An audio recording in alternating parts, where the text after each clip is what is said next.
Halo Milan, selamat datang di channel Planet Milan. Buat kamu pendukung setia AC Milan, pastikan untuk tekan tombol subscribe-nya.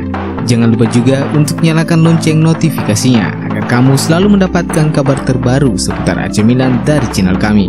Forza Milan.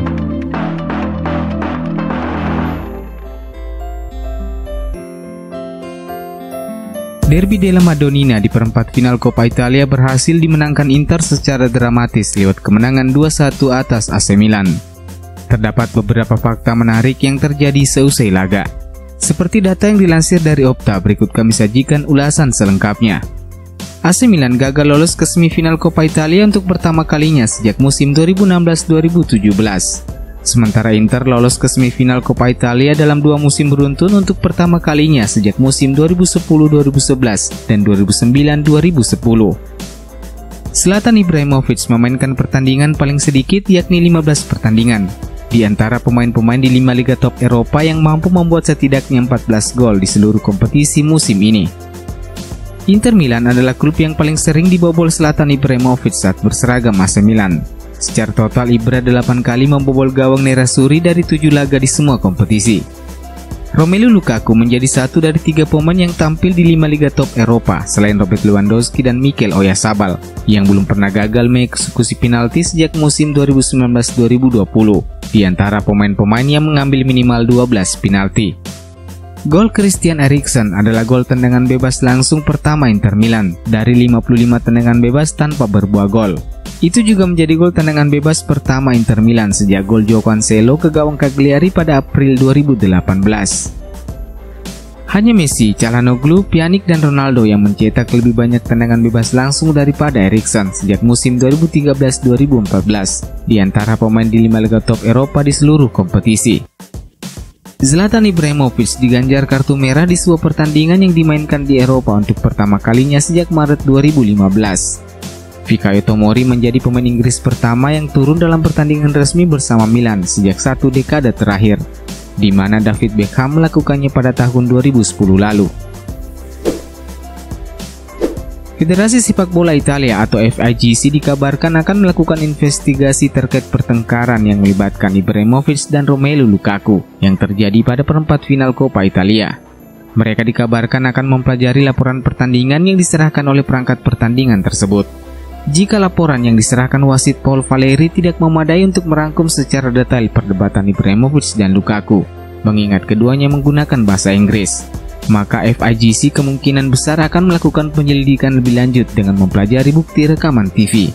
Melansir laporan Milan Live, hasil keputusan itu kemungkinan besar akan dirilis hari Jumat ini. Untuk sementara, Romelu Lukaku hanya didiskualifikasi pada laga semifinal Coppa Italia karena mendapatkan kartu kuning.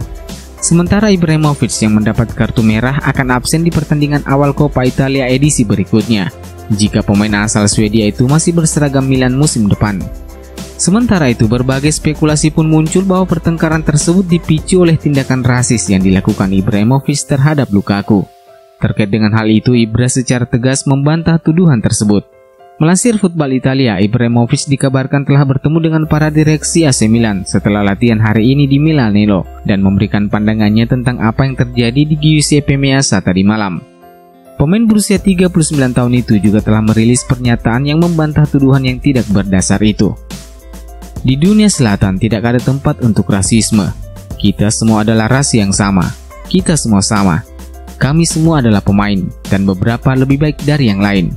Bunyi pernyataan Ibra di akun Twitternya. Laju AC Milan di Coppa Italia harus terhenti di perempat final setelah menderita kekalahan secara dramatis 1-2 dari Inter Milan. Tak bisa dipungkiri, kepemimpinan wasit Paul Valeri mendapat sorotan karena dianggap tidak jeli menentukan keputusan, di mana sebagian keputusannya dianggap sangat merugikan AC Milan.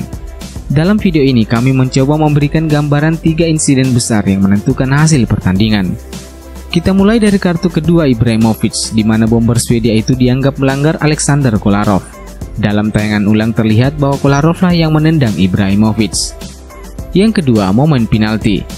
Tak ada sudut yang jelas untuk menunjukkan ada kontak yang cukup dari Leo untuk menjatuhkan Nicolo Barella, sehingga terlihat Valeri tidak membunyikan peluit dan tetap melanjutkan pertandingan sementara waktu.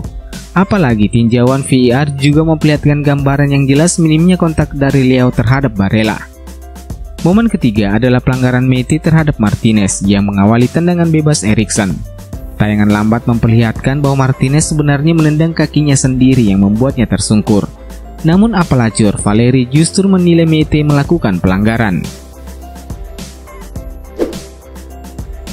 Terlepas dari kekalahan yang dialami Milan dari Inter, kami menyoroti hal-hal positif dari pertandingan itu, khususnya performa gemilang Cyprien Tatarusanu dan debut Fikayo Tomori.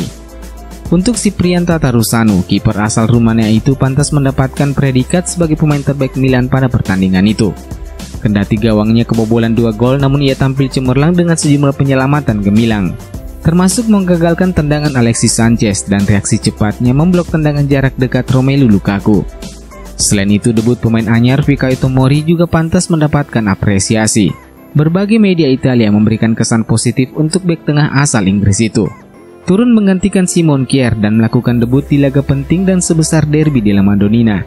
Jelas bukan pekerjaan mudah untuk pemain yang baru bergabung selama beberapa hari. Namun secara umum ia bisa melakukan pekerjaannya dengan baik. Intervensi terbaiknya pada laga itu adalah ketika ia membuat keputusan cepat dengan menjulurkan kakinya yang berhasil memblok tendangan Lukaku. Dengan cederanya Simon Kjaer, Tomori bisa menjadi solusi bagi Pioli di lini pertahanan ketika bertandang ke markas Bologna di lanjutan Serie A 30 Januari mendatang. AC Milan resmi mengumumkan kepindahan Matteo Musacchio. Bek tengah asal Argentina itu dilepas secara permanen ke Lazio. Pemain 30 tahun tersebut telah menjalani pemeriksaan medis kemarin pagi dan menaikkan kontrak berdurasi 6 bulan dengan opsi perpanjangan 2 tahun hingga Juni 2023. Musacchio direkrut Milan dari Villarreal dengan nilai transfer senilai 18 juta euro pada musim panas 2017 silam. Ia hanya membuat 15 penampilan di Serie A di musim pertamanya. Namun setelah kepergian Leonardo Bonucci dan cedera panjang yang mendera Mattia Caldara, Musacchio menjadi pilihan utama dan tampil mengesankan bersama Alessio Romagnoli di bawah arahan Gennaro Gattuso. Di era kepelatihan Stefano Pioli, Musacchio terpaksa tersingkir dari skuad utama karena cedera panjang. Pada Juni tahun lalu, ia menjalani operasi pada pergelangan kaki kirinya dan baru memainkan pertandingan pertamanya dalam kurun waktu 10 bulan pada 12 Januari lalu. Sepanjang karirnya bersama Milan, Musacchio mengemas 75 pertandingan di semua ajang, mencetak 2 gol dan menyumbang 2 assist.